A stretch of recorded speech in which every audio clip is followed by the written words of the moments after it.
1 year into the marriage, he said, I'm bored sick of it.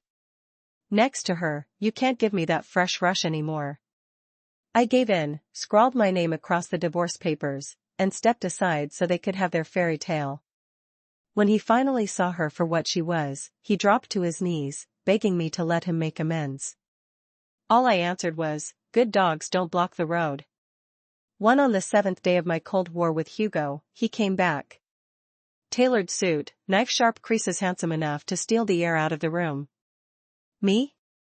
I looked like hell. 7 days of no sleep, no appetite, a ghost who couldn't survive without a man, or so the mirror said. He stopped in front of me, impatience flashing in the corners of his eyes. What exactly are you still clinging to?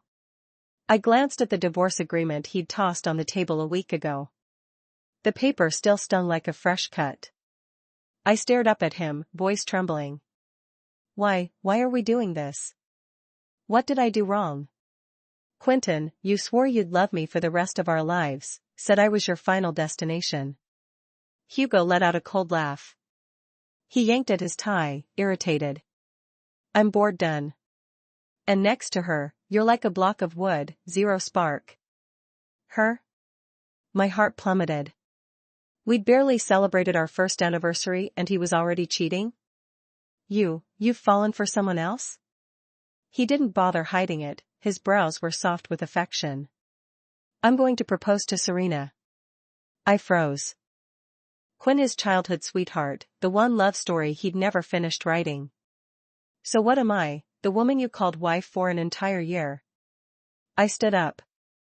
Days without food turned my knees to jelly and the room spun. Don't forget you knelt at my gate for 24 hours straight before I agreed to marry you. You promised my father on his deathbed you'd never betray me, that you'd take care of me forever. I screamed the words with every ounce of strength I had left, then crumpled to the floor. Hugo's brows knit together. A certified check fluttered down like a wounded bird. 5 million, enough to keep you comfortable for life. Don't come looking for me again. Looking for him? A hysterical laugh ripped out of my throat. So a year of unwavering devotion, of pouring my entire soul into this marriage, was nothing but a nuisance in his eyes. I hauled myself upright, ripped the check to pieces in front of him, and flung the shards at his chest. Hugo, it's Ava who's done with you. My fingers shook as I signed the divorce papers, tears bursting free like a dam collapsing. Get out of my sight. He held my gaze for a long second, papers in hand, then walked away. If we're ever apart but you need anything, call me, we'll still be friends. His silhouette blurred into nothing. A metallic taste surged up my throat, blood spattered the white of his shirt before the world went black and I folded into his arms. I don't know how long I was out. When I woke, the ward was empty. I pushed myself up, for needle tearing free, and stumbled to the door. Halfway there I heard his sugary whine. Quentin, she signed willingly. Let the lawyers handle it. Why are you still camping outside her room? How much longer do I have to wait? Hugo's sigh drifted in. Her father saved my life once. She's sick now, I can't just abandon her. Serena, be good. Once she's stable, I'll file the papers. I shut the door open. He was glued to his side, his eyes liquid with tenderness. You're awake? Any pain? I'll page the doctor, get you a full workup. I smiled thinly. Perfect timing, let's go to City Hall now. His face lit up. You really consent? No more clinging to Quentin? I arched a brow. I never clung to him, especially not to a cheating waste of breath. Vance, if you like garbage, help yourself. I wish you two a long, happy life together. His smile soured. Ava, love you have to force turns bitter fast. I slid the wedding band off my finger and pressed it into Hugo's palm. He snatched it and hurled it into the trash, the clang felt like a blade through my heart. I looked straight at Hugo. As you wished, from this moment on, we're strangers. We never made it to the clerk's window. I blacked out again. 2 full days vanished. When I came to, only Lila sat beside me, scrolling through her phone. I glanced around. She read my mind. He paid the hospital bill and vanished, hasn't shown since. I nodded, unlocked my phone, and the screen exploded with a photo, Hugo planting a soft kiss on his cheek, friends cheering around them, colored confetti in the air, his diamond flashing like a miniature sun. My cheap silver band worn for over a year suddenly felt ridiculous. We were planets apart in every way. That's textbook adultery, Lila fumed. Sue him, blow up his Instagram, ruin him. I managed a tired smile. Let it go. Dad's gone, I won't let Mom spend her last years worrying about courtroom drama. Lila exhaled. If your dad hadn't donated blood after his DUI crash, Hugo would be 6 feet under. Ingrate. I hope he never sleeps peacefully again. Before the words finished leaving her mouth, my phone rang. I checked the caller ID and picked up instantly. Heart, your mother's taken a sharp turn, she may only have days. The phone slipped and clattered on the tiles. I sat frozen for several heartbeats. Mom, is she critical right now, Rowan? Please drive me to Sunrise. Lila hooked an arm under mine and half carried me out. We sped through red lights, but we were still too late. Mom had already been wheeled into the OR. The doctor's expression said everything. I collapsed on the floor, tears streaming through my fingers. Mom, please don't leave me. You're all I have left. My prayer went unanswered. Half an hour later the doctor emerged, she was fading fast. My universe cracked in two. I threw myself over her, sobbing. Mom took my hand, voice barely a whisper. Where's Quentin? Call him. I need to talk. I couldn't let her go with that regret. Fingers shaking, I dialed Hugo. He answered. My mom's in critical condition. Put Hugo on the phone. He let out a cold laugh. Quentin's in the shower, no time for you. Besides, he's been paying Eleanor's bills. When she goes, it lightens his load. Sign the papers and show some self-respect, Hart. Stop bothering us. She hung up before I could answer. Unwilling to give up, I dialed again. The phone rang forever before Hugo finally answered. His voice was ice and impatience. Ava, quit the cheap tricks. I've done more than enough for your family. I'll keep covering the bills, but don't use your mom's fake crisis to guilt-trip me into staying. When I called back, the phone was dead. Mom's life was slipping away. Watching her stare at the door with hope, I couldn't stop the tears. I'll go find him, Lila said. I caught her arm, voice cracking. There's no point. We're strangers now. Mom never got her miracle. She left with her wish unfulfilled.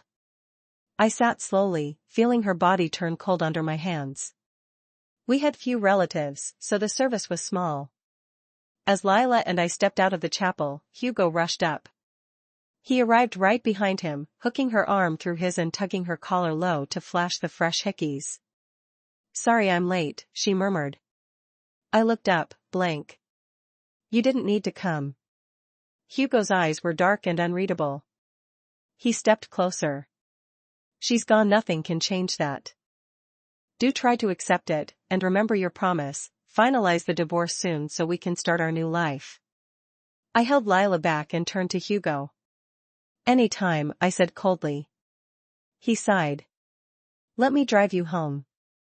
I jerked away from his hand and left with Lila. Quentin. Quinn cooed behind us. I glanced back just in time to see Hugo stroke her cheek. Don't worry. I won't make you wait long. He nestled against him. For 2 weeks I walked around like a ghost, clawing my way out of the fog of grief. Hugo never mentioned the divorce again, but his Instagram became their love billboard, every post aimed at me. Pathetic. I called Hugo. He picked up at once. City Hall, 30 minutes, I said, ready to hang up. Wait. His voice was hoarse. I'm in VIP Suite 1 at Imperial. Come over, everyone's here. I snorted. Lila and her boyfriend are smashed. I thought you should know. I could ignore Hugo, but Lila was all I had left. I grabbed a cab to Imperial. Suite 1 was Hugo's usual playground. After a year as his wife, I was stepping into it for the first time. The moment I pushed open the door, every head turned. I spotted Lila passed out on the leather sofa and went straight to her. "Ava, have a drink," he said, holding out a glass. I ignored her and patted Lila's cheek. "Dead to the world." He pouted. "Quentin, I only wanted to clear the air, but she insulted me in front of everyone." Hugo's gaze pinned me. "It's light, one sip won't hurt." I laughed, bitter. "A year of marriage and you never noticed your wife is allergic." The room erupted. "Married?" He and Hugo froze. We'd told no one except our parents and Lila. Drunken Lila suddenly lurched up, finger pointing. "Scumbags both of you. Karma's coming." Even their friends stared, disgust overtaking loyalty. "He lost it." She flung her drink at me. "Hicktown trash. Sign the papers and crawl back where you came from." I glanced at my soaked blouse, grabbed a full bottle, and marched over. Hugo stepped in, low and urgent. "Don't make a scene, half the Riverdale elite are here." I shoved him away, yanked the cork, and appended champagne over his head. For she shrieked, mascara racing down her cheeks. Hugo rushed to steady her. "Apologize," he barked. I curled my lip. "Did you leave your brain at home?" "I'm not saying sorry to a jumped-up side piece." His grip bruised my wrist. "Say it." I wrenched free and slapped him hard. "I'm still your wife. Until I sign, she stays a chicken-head nobody." Hugo's face cycled purple. A friend yelled, "Lila, what are you doing?" She grinned wickedly. "Going live." Everyone froze. He lunged first. "Quentin, grab her phone." Hugo lunged too. Lila's boyfriend rose, stone-cold sober. "I didn't believe her when she said you'd turned into gutter trash, Hugo." "Brothers? We're done." Lila tugged me close. "If I hadn't played drunk, we'd never have gotten this." "Morgan, don't let them wreck your life." Tears blurred my vision, but the urge to join Mom vanished in that instant. Under their escort I walked out, head high. Hugo showed up at dawn, haggard. The internet had already shredded him and Quinn. Even Sterling's crisis team couldn't contain it. He yanked off his tie. I caught the scratch marks on his neck and let out a bitter laugh. So Quinn wasn't as gentle as she pretended to be. They must have had a colorful night. Hugo sat down across from me. "Happy with the way things turned out?" I crossed my legs and lit a cigarette. His straight brows nodded. "When did you start smoking?" I pulled the smoke deep into my lungs and let it wrap around me. "The moment you betrayed our marriage, betrayed me, you lost every right to question anything I do." A complicated flicker crossed Hugo's eyes. "Destroying me won't do you any good. Be good, release a statement saying you misunderstood my relationship with Serena, and that you'll go after Lila for defamation." Hearing that, I almost hurled the cigarette in his face. How could shamelessness run this deep? "Put the statement out and I'll consider pausing the divorce." "You can stay, Sterling." I pressed my lips together. "In your dreams." Anger flashed across his face. "How long are you going to keep this up? Ruin Serena's reputation? Listen, whatever you pull, I will never love you again." I stubbed the cigarette out and stood. "Think I still want your cheap love? Wake up, Hugo. Ava, am the one who doesn't want you." He was rattled. Suddenly he yanked me into his arms. "Fix everything for me and we'll have a baby. Didn't you always want to be a mom? I'll give you that." Watching him unbutton his shirt, ready to throw me onto the couch, I lost control. Gross, I threw up on him. I wiped my mouth, ice in my eyes. "You deserved that." Hugo dashed into the bathroom. When he came out, he saw the suitcase beside the sofa. "Take your things and get out of my sight." He stared, stunned. You're serious?" I looked at him like he was an idiot. I've already signed the divorce papers. What part feels fake to you, Hugo? I really don't love you anymore. Maybe it was my imagination, but I thought I saw panic flicker in his eyes. Right in front of him I deleted his fingerprint from the lock. Hugo's hands trembled. Only then did he realize how absolute my no mercy was. Go. I shoved him and the suitcase out the door. Wait. The corner of his mouth curled. I knew you couldn't do it. I shook my head with a smile, lifted the photo frame from the table. Take your belongings. Looking at them disgusts me. He saw the picture inside his half cut away, only his silhouette left. If we're cutting ties, we do it clean. Don't worry, every picture of you is packed in that suitcase. Hugo scanned the room. Only then did he notice the wall once hung with our wedding portrait was now blank. He knew his composure had cracked. I slammed the door shut without hesitation. I didn't sleep until dawn. The following days Hugo stopped mentioning divorce, but I was done waiting and phoned my attorney. The lawyer replied quickly, Hugo didn't want a divorce now. I swore out loud. Think I still crave that filthy man whore? I filed suit myself. Just when I thought the divorce would roll smoothly, I found out I was pregnant. The pregnancy upended every plan. I'd once dreamed my baby would grow up in a home full of love, but after a whole night thinking, I booked a termination procedure. Lying on the operating table, tears still slid from the corners of my eyes. Watching the anesthetic in the doctor's syringe, I sighed softly. I was about to cruelly rob my baby of the chance to be born. Bang! The door burst open. I saw Hugo rushing in. Don't kill our child. I frowned hard. You're nothing but a cheating scumbag of a father. He hugged me forcibly. We're going home right now. I'll cut off all contact with him. I struggled, kicked, but still he carried me out of the clinic and back to the house. He locked me in the bedroom like a hawk locking up a songbird. Scared I might jump from the second-floor balcony, he had workers seal it overnight. I became a caged bird, freedom gone. Be good, I know I was wrong. We won't divorce. I'll give you everything you want. I shoved him away coldly. Don't touch me, you're filthy. Hugo froze. At that instant he finally understood, I really didn't want him anymore. On the 15th day of confinement I spotted my chance. While Hugo was in the shower I slipped out of the room. He noticed almost instantly. I sprinted like mad, threw myself in front of a car, pounding on the window. Help, please help me. The dark glass slid down, I met a pair of cold, handsome eyes. Get in. I exhaled in relief. As Hugo chased after us the car swept past him. Half an hour later the vehicle stopped by the sea. The man spoke slowly, he's a wolf's den.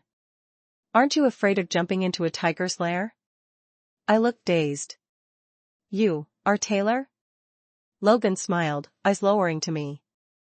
Glad you still remember. Logan had been the boy next door. When my parents were out farming he took care of me until he left the country at 20 and we lost touch. I've heard everything, he said. I sighed softly. Hugo won't let the divorce go easily now. Logan was quiet a moment, then spoke evenly. Old Sterling's will has a clause, any Sterling grandchild nets 50 million. That's why he wants you to have the baby. A bitter smile touched my lips. I'd actually fantasized he was having a change of heart. Turned out it was all for money. With his power and the Sterling name, divorcing him will be hell. The moment he puts out the word, no lawyer in Riverdale will touch the case. Logan chuckled and placed a business card in my hand. I will. Reading the title on the card, I laughed. Taylor, you're my knight in shining armor. Logan's gaze deepened. I'll win you your freedom. With super lawyer Logan on my side I finally slept a full night. Hugo searched for me like a madman. I ignored him. Until the court date a month later I didn't see him. After 4 weeks he looked like a different man, a huge backpack slung over his shoulder. Spotting me, he unzipped it at once and spilled the contents. Look, baby bottles, onesies, so many things. I even painted the nursery pink, just the way you like it, Morgan. Our baby will be the cutest in the world. My heart didn't stir. Disgusted, I kicked the baby bottle that had rolled to my feet. Using a child to grab the 50 million trust Hugo, you're pathetic. Hugo's face froze. You, no? I gave a cold laugh. So what if I do? That baby is being born, Ava.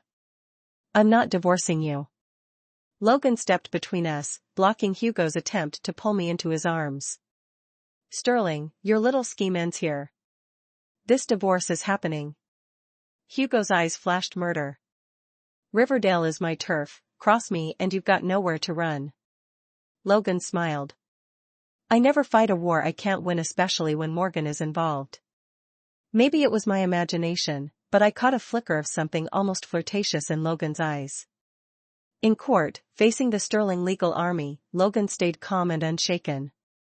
Evidence of Hugo's affair was airtight. The verdict went exactly as we'd hoped. We won. I walked out clutching the divorce decree, breathing the clean air, smiling so hard my cheeks hurt. Hugo shoved past his lawyers and rushed me. Promise you'll have the baby, please?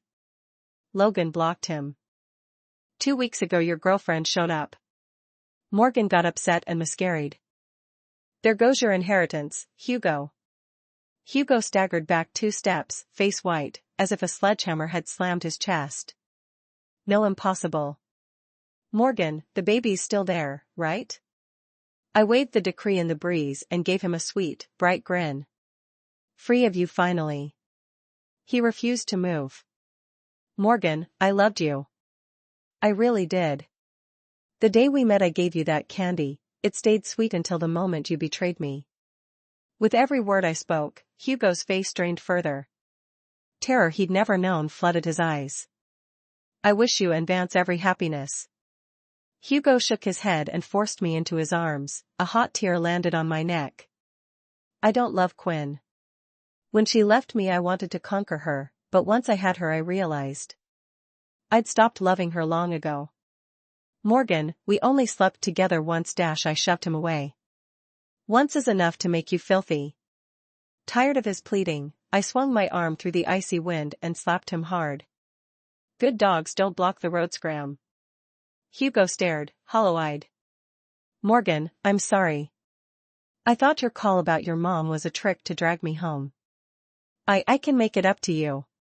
Make it up? The dead don't come back. Bring my mother to life, then we'll talk. Until then, spare me. I regret the day my father donated blood to save an ungrateful wolf like you. Hugo swayed. I'll wait whatever it takes. Just say you forgive me. Before he could finish, Quinn arrived, face perfectly made up, wearing a custom white wedding dress cut for maximum effect. Quentin, you're free. We can finally be together, out in the open. Hugo flung her off. You killed my child, his smile cracked. I didn't mean to. She was shacking up with another man, she lunged at me, I only dodged. How was I to know she'd fall? She glared at me, rage practically tearing me apart. Living with someone else? Hugo's eyes were blades. No wonder I couldn't find you. You've been sleeping with him. How could you, Ava? His grand inquisition made me laugh. We're strangers now. Who I see is none of your business. Logan chuckled, sliding a warm hand to my waist. The heat bled through my dress and set my heart racing. I would never betray Morgan, something a real man understands. Hugo's face twisted. With Quinn clinging to him, Logan and I slipped into the car. You can let go now, I whispered. Logan jerked his hand away, ears pink. Sorry, just wanted him to back off. No offense meant. I smiled. Thank you, Logan. A mysterious curve touched his lips. After 3 days I took Logan's offer and agreed to start fresh abroad. I sold the house my parents left me. Hugo appeared again, arrogance gone, voice small. Selling it, does that mean cutting every tie? So many memories here, can you really forget? I gave an indifferent smile. Dirty things need discarding, no point clinging. Pain cracked across his face. I'd been thinking. I get it now, everything you gave. Morgan, why not let me fix this? Come home to Sterling, I'll present you as my wife, openly. I shook my head. Not interested. I climbed into the cab. After I signed the closing papers, Hugo's friend rang. Hart, Quentin's had a DUI crash. My tone stayed flat. Call Vance. She's his problem now. The man sighed. He was chasing you when the car hit him. You should come, he's in bad shape. I laughed. When my mother begged to see him, her so-called son-in-law was too busy. Now I owe a stranger nothing. Tell him I'm not a puppet he can yank on a string, his life or death is irrelevant to me. I hung up and blocked the number. I thought I could erase Hugo the scumbag, but I overestimated myself. That night the nightmares came. In the dream, Hugo's hands closed around my throat, his snarl promising to destroy everyone I loved if I ever left. A burst of blood-red fog swallowed me. I woke screaming, drenched in sweat, curling into a ball while tears slipped through my fingers. I knew it now, I was sick, and the illness was grief. I never even heard the knocking at the door. I didn't see Logan rush into the room either. Morgan? A gentle voice pulled me out of my thoughts. The second I saw him, I fell apart. I threw myself into his arms, my tears soaking his shirt. I don't think I can go abroad with you anymore. Logan cupped my face in both hands. Can you tell me why? I won't pressure you. I pulled the test report from my purse. I'm sick. I don't have much time. Logan's face drained of color. Could it be a misdiagnosis? I shook my head. When I started coughing up blood, I knew I'd inherited the family illness. Logan, thank you for helping me get free of Hugo while I'm still alive, but I let you down. Logan's eyes reddened. He held me tight. We'll fight this together. Trust me, we'll get through it. Get through it? How? Grandma, Mom both died of this disease. And I don't stand a chance. The next day, Logan checked me into the hospital for a full workup. They detained me there. While he went home to pack fresh clothes, Quinn showed up. Provocation glinted in her eyes. This is your karma. I smiled. You already won. Why still crave the spotlight? He strode to the bedside. I will marry Quentin, and you'll never set foot in the Sterling mansion again. I arched a brow. Congrats on picking up the trash I tossed. His face turned livid, her hand flew up. Quinn, back off. Hugo hobbled in on crutches. He snapped, you're still defending this bitch? Hugo stepped between us. I already made one mistake. I won't make another. Quinn, we're done. My heart only Morgan. He burst into wild laughter. Only her? Then why did you sleep with me? Hugo's gaze flickered. He lost control and shoved him. Hugo crashed to the floor. I heard bone crack. He propped himself up, sweat beading his forehead. I owe you this. I won't press charges. But if you ever harass Morgan again, I swear I'll destroy you. He stormed out, slamming the door. Hugo turned, pain hunching his back. I'm sorry. I sighed. Go. And don't come back. Ignoring the agony, he inched closer, his hand brushing my cheek. Let me take care of you, until his voice broke. I knew he'd learned the truth. I smiled faintly. Let me leave clean. Hugo went white. He understood I found him tainted.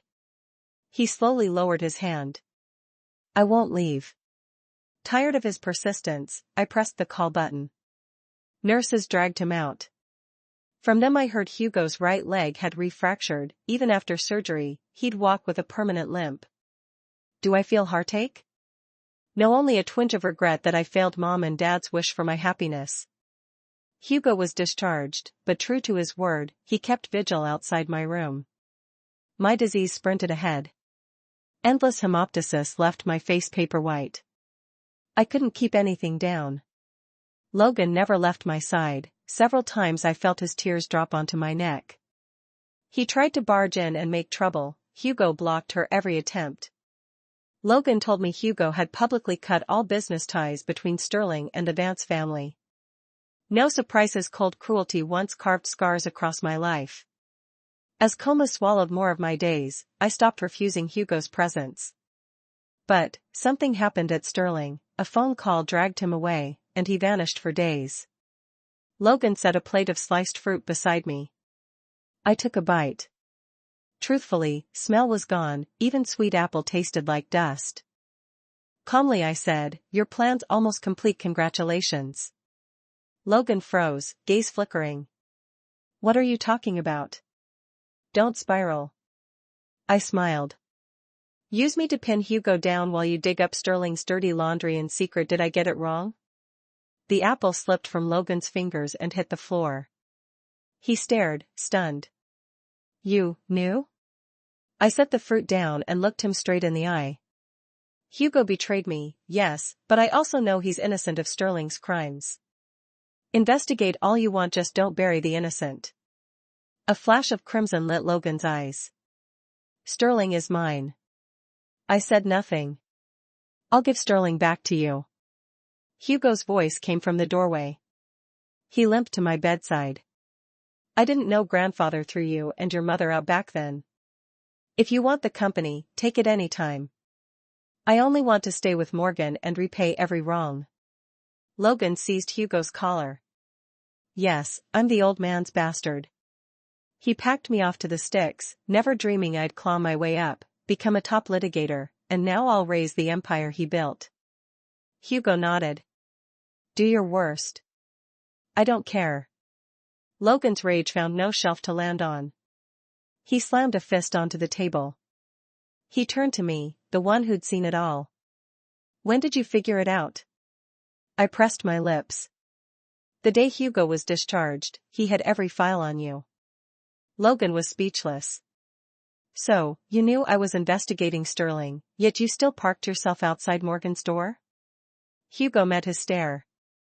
"Once I understood what Morgan means to me, nothing else mattered. Sterling's future is in your hands." Logan gave him a long look, then walked out. 3 days later, Sterling's former chairman was taken away in handcuffs. Even if Hugo didn't want to leave, he had to return to the company. The afternoon he left, my vitals crashed. Doctors coded me, but I still felt my eyes slide shut. At the last second, I saw Hugo burst in, eyes blood red. "Maybe, in the next life, we never meet. Goodbye, my once love." I stepped through white mist and saw Mom and Dad, smiling, hands clasped in mine. Hugo's voice, raw with love, echoed behind me. But I walked toward my parents without looking back. Hugo never again. Thanks for listening to today's story. If you liked this video, please like and share it with friends. We look forward to your thoughts in the comments. Feel free to share your views, and don't forget to subscribe for more gripping tales. See you next time.